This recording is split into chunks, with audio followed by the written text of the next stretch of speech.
In May of 1999, 24-year-old Susan Noel Svenros was found slain in her Washington, D.C. apartment, having been brutally stabbed 13 times. Her roommate made the horrific discovery on the evening of May 21st. The apartment door was unlocked, and a window in Susan's bedroom was open. Susan, known for her compassion and love for animals, had recently moved to the city and started her dream job at an animal shelter. The investigation was immediately stymied by a lack of evidence at the crime scene, and with no immediate suspects, the case went cold. For years, Susan's family waited for justice, and the D.C. Metropolitan Police Department kept the case file open, hoping for a future breakthrough. That breakthrough began to take shape in 2012 with the rise of advanced DNA testing. Investigators re-examined evidence from the crime scene and found a DNA match to a man named George Mudd. At the time, Mudd was incarcerated for other crimes.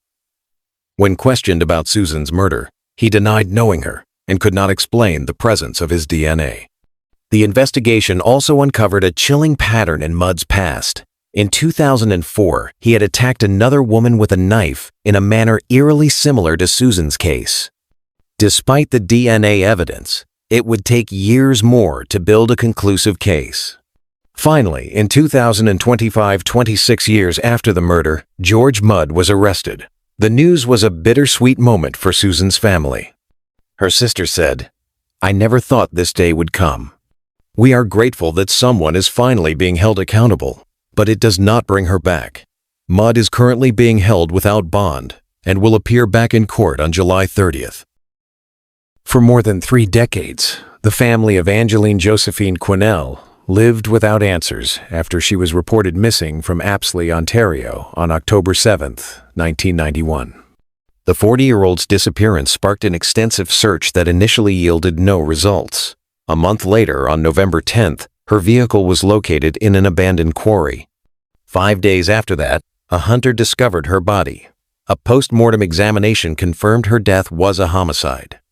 The case went unsolved for years, leaving her family in a state of prolonged grief. The Ontario Provincial Police never closed the investigation, revisiting it as forensic science advanced. The breakthrough finally came over 30 years later. On June 19, 2025, 70-year-old David Alexander Snow was charged with first-degree murder in connection with Angeline's death. Snow, known as the House Hermit, was already serving a life sentence for the 1992 murders of Ian and Nancy Blackburn. He had long been a person of interest in Angeline's case, but it was only through recent investigative breakthroughs that he was definitively linked to the 1991 crime. For Angeline's family, the arrest brought a mixture of relief and renewed pain. Her mother, Maria, said, "I am glad we have some answers, but it does not bring her back." The OPP's unwavering commitment to the case demonstrated the importance of persistence. Detective Inspector Sean Glelford stated, "Snow's violent history and the investigative breakthroughs led us to this point. While Snow is already incarcerated, he will now face trial for his role in Angeline's death." What started with a woman's report of an abduction attempt from decades earlier unraveled a history of violence spanning 20 years. In early 1980, a 16-year-old girl was targeted in Gateshead, Australia. A man followed her from a bus stop, grabbed her, and threatened her with a knife, attempting to force her into his car. She managed to escape into nearby bushes and did not report the incident at the time. In 2023, after viewing a television documentary about local teen disappearances, the woman came forward and shared her story. From a photo lineup of 20 black and white images, she identified Warren John McCorriston. This report renewed the efforts of a special task force, leading to McCorriston's arrest in Queensland in early 2024. Born in the 1960s, McCorriston's upbringing in Newcastle was marked by severe abuse, dysfunction, and neglect, which psychiatric reports later suggested contributed to his violent behavior. Between 1979 and 1999, McCorriston committed a series of violent, indecent assaults against at least 3 women. He pleaded guilty to these offenses in 2021 and was sentenced to a maximum of 8.5 years in prison. On June 26, 2025, McCorriston was sentenced for the 1980 abduction attempt. The judge handed down a 27-month sentence but backdated it to November of 2023. Due to the principle of totality, which considers all of an offender's sentences and the time he had already served, McCorriston was granted immediate release. He remains a registered offender under strict parole conditions, including electronic monitoring and a curfew, until at least 2028. In August of 2008, in Jacksonville, Arkansas, the life of 18-year-old Danick Adams was tragically cut short. As Danick and her friend were walking to her car after leaving a gym, a masked assailant approached them. The gunman fired several shots at Danick, fatally wounding her before stealing her vehicle and escaping. Her friend immediately called for help, but Danick's injuries were too grave, and she passed away before paramedics could arrive. A recent high school graduate, Danick was known for her bright personality and kind heart, with plans to attend college. Her sudden and violent death sent a shockwave of grief through her family and the community.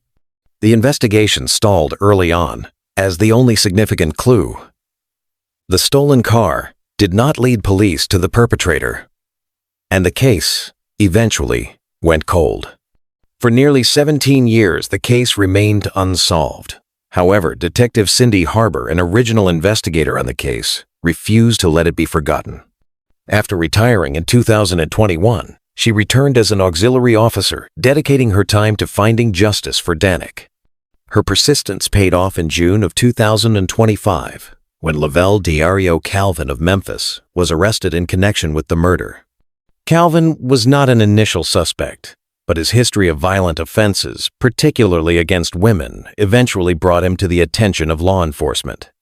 Though he was questioned in 2012 and denied any involvement, the investigation continued. The news of an arrest brought a complex wave of emotions for Danick's family. Her mother, Amy, stated, "I have just always prayed that there would be an answer one day." Her father added, "We waited so long. We thought we would never get an answer." On the 31st of July, 2020, a senseless act of violence in Columbia, Maryland, claimed 2 lives. 30-year-old Rabia Ahmad, who was 28 weeks pregnant, was inside a home on Dovecote Drive when she was struck by a bullet fired from outside. Investigators believe someone fired multiple shots into the house as a warning toward 2 other individuals involved in a dispute, and Rabia was not the intended target.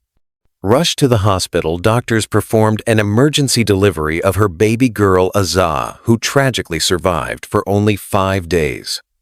Rabia had only recently moved to Maryland and was staying at the residence temporarily. The devastating loss left her family shattered. Her mother, Jamila Ahmad, said, "You shattered my life. You took my passion, my daughter, and my granddaughter." With no immediate leads, the investigation went cold for years. The case was eventually assigned to the Howard County Police Cold Case Unit in September of 2023. Following a tip from an anonymous source, detectives re-examined the evidence and connected the shooting to 31-year-old Edward Robinson. They discovered Robinson had been in a dispute with 2 people at the residence, and the shooting was meant as a threat.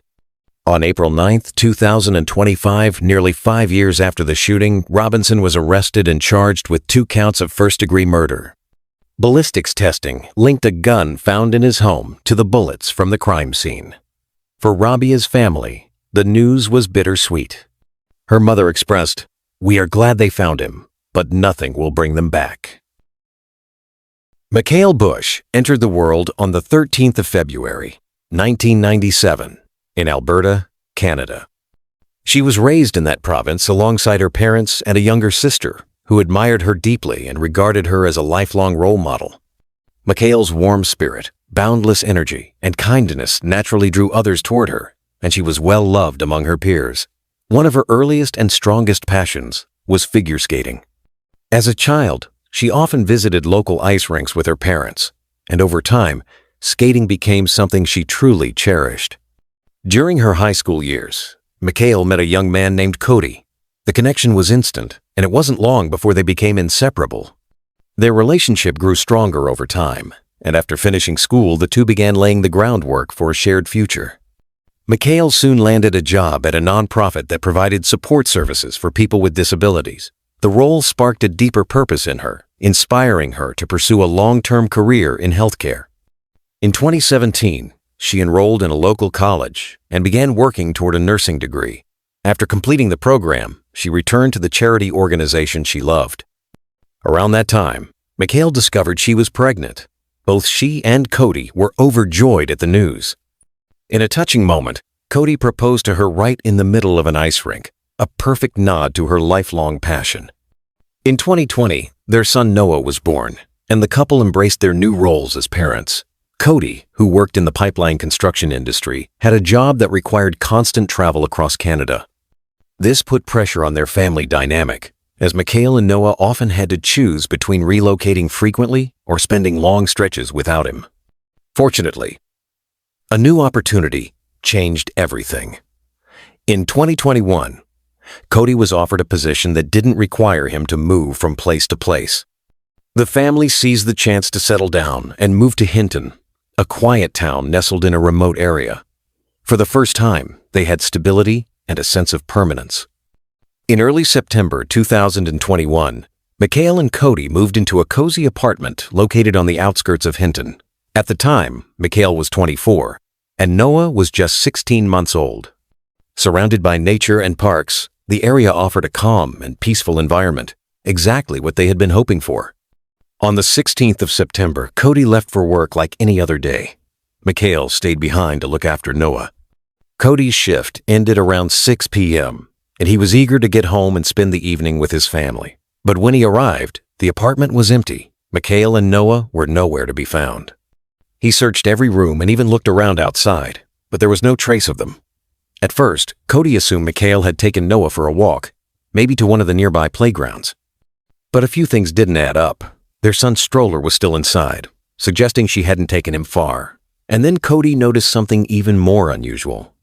Lunch had been half prepared on the kitchen counter, ingredients laid out, plates ready, as though Michaela had been interrupted mid-task. That's when true concern set in. Cody began checking the neighborhood parks and surrounding areas, but still, there was no sign of them. Desperate for answers, he started calling friends and family. Maybe someone had picked them up? That would explain the stroller, he thought. But no one had seen Michaela that day. He kept dialing her number, hoping she'd answer, but her phone rang endlessly without reply. The situation was becoming more and more alarming. With nowhere else to turn, Cody contacted the police. Around that same time, a friend arrived at the apartment complex to help search. Together, they scoured the surrounding areas, but came up empty. When officers arrived, they immediately joined the search. They combed through the entire complex, searched the wooded areas behind it, and canvassed the neighborhood, going door to door, in hopes that someone had seen Michaela or Noah. Eventually, one resident offered a potential lead. The neighbor mentioned spotting a woman who looked like Michaela running from the complex earlier that day. Curiously, she hadn't been shouting or calling for help, and Noah was not with her. Investigators decided to follow up. They requested access to surveillance footage from the building's manager. Hours of security footage were reviewed, and initially there was no sign of Michaela. But then, something unexpected caught their attention. The same neighbor who claimed to have seen her was spotted on camera around midday, carrying 2 large garbage bags out of the building. Police rushed to the nearby dumpster to check. Inside one of the bags, they made a chilling discovery: Noah's lifeless body, along with some of Michaela's personal items, including her phone. The gravity of the case shifted instantly. Officers understood they had to proceed with care. Michaela was still missing, and now they had every reason to believe the neighbor was involved. They planned their next steps cautiously. The suspect lived directly next door to Michaela's unit, where Cody and relatives were now gathered. To prevent any explosive reactions, investigators asked Cody and his family to step out under the pretense of conducting a detailed inspection. They didn't reveal the heartbreaking truth that his son had just been found discarded in a trash container mere steps away. With the apartment empty, police approached the suspect's door. He agreed to let them inside. As officers walked through his home, they headed toward the bathroom, and there they found Michaela. She was lying in the tub, completely unclothed. The neighbor, 53-year-old Robert Major, was taken into custody immediately. Investigators were now faced with reconstructing the events that led to such horror. They began by digging into Robert's background, and what they uncovered was nothing short of horrifying. Robert had been in and out of the legal system for years. He had been charged over 24 times, mostly for sexual offenses. Despite the severity and frequency of his crimes, he had only ever served short sentences. Psychiatrists who evaluated him during his incarcerations noted that he took genuine pleasure in his actions and showed little remorse. His pattern of behavior marked him as a high-risk offender, someone very likely to strike again. Yet in 2016, he was released. The only safeguard authorities put in place was a public alert stating that Robert posed a risk. He was placed on a special offender registry and restricted from living near women or children. He was also forbidden from leaving his city and was expected to report regularly to police. But under Canadian law, if someone went a full year without reoffending, those restrictions could be lifted. That's exactly what happened. Eventually, Robert disappeared from the system's radar. At some point, he quietly relocated to Hinton and moved into a residential complex full of young families. Local police were unaware of his history. The property management had no access to his background, and residents had no idea who was living among them. As investigators awaited autopsy results, Robert made a partial confession, one that deeply disturbed even veteran detectives. Additional witness accounts and forensic evidence helped reconstruct what had happened that day. That morning, Michaela had taken Noah out for a walk. Upon returning, the building manager stopped her for a quick chat. The concern was that Cody's muddy work boots were leaving tracks in the hallway. Michaela assured him she'd cleaned it up. She brought Noah inside, put him down for a nap, and began making lunch. Around that time, she called a friend. The friend later recalled hearing a knock on the door mid-conversation and a man offering to help clean the hallway. The rest of the exchange was unclear, but shortly after, Michaela ended the call and sent a message to a family member around 2 p.m. What happened next remains a mystery, as Robert never fully explained how he got her into his apartment. It's possible he lured her with a false pretense, perhaps continuing the hallway conversation or requesting her help. However it happened, Michaela stepped inside Robert's unit, and according to his confession, he attacked her almost immediately. He attempted to strangle her but struggled for nearly 10 minutes before ultimately succeeding. He then sexually assaulted her. Afterward, he dragged her body to the bathroom. He then walked into her apartment, took Noah from his crib, and murdered him too. Robert placed Noah's body, along with Michaela's clothes and phone, into trash bags and dumped them in a nearby bin. He left Michaela's body in the tub. To throw investigators off, he tried to suggest that Michaela had simply left the building and vanished. His reasoning for the murders was chilling. While his motive for killing Michaela was clear, driven by the desire to inflict harm, Noah's death raised more questions. Authorities speculated that Robert might have killed Noah to avoid being identified, or perhaps the baby woke up crying and he feared neighbors would hear. Either way, his own psychiatric evaluations revealed a stark truth. Robert derived gratification from victimizing those weaker than himself. Even prison didn't deter him. During a previous sentence, he attacked a fellow inmate, adding more charges to his record. When this case became national news, the public was appalled, not just by the violence, but by the fact that someone like Robert had been released and left unsupervised. During the trial, shocking revelations continued to emerge. Robert had admitted openly to psychiatrists that he enjoyed committing these acts, and yet he was still allowed to roam free. His trial moved swiftly due to his admission of guilt. In a final statement before sentencing, Robert stunned the court once more. He confessed that he should remain behind bars for life, as even he feared what he might do if released again. Still, he insisted that he viewed himself as a good person. Ultimately, Robert received a life sentence. However, under Canadian law, he will be eligible for parole in 25 years. By then, he'll be 78, and still potentially dangerous. As for Michaela's family, they've turned their grief into advocacy. They're fighting for a new law in Noah's name. The proposed legislation calls for lifelong monitoring of repeat offenders and a publicly accessible registry to help families know who's living near them. But progress has been painfully slow. Despite public support and years of effort, the bill has yet to pass, and the question remains, Will justice ever fully be served for Michaela and Noah?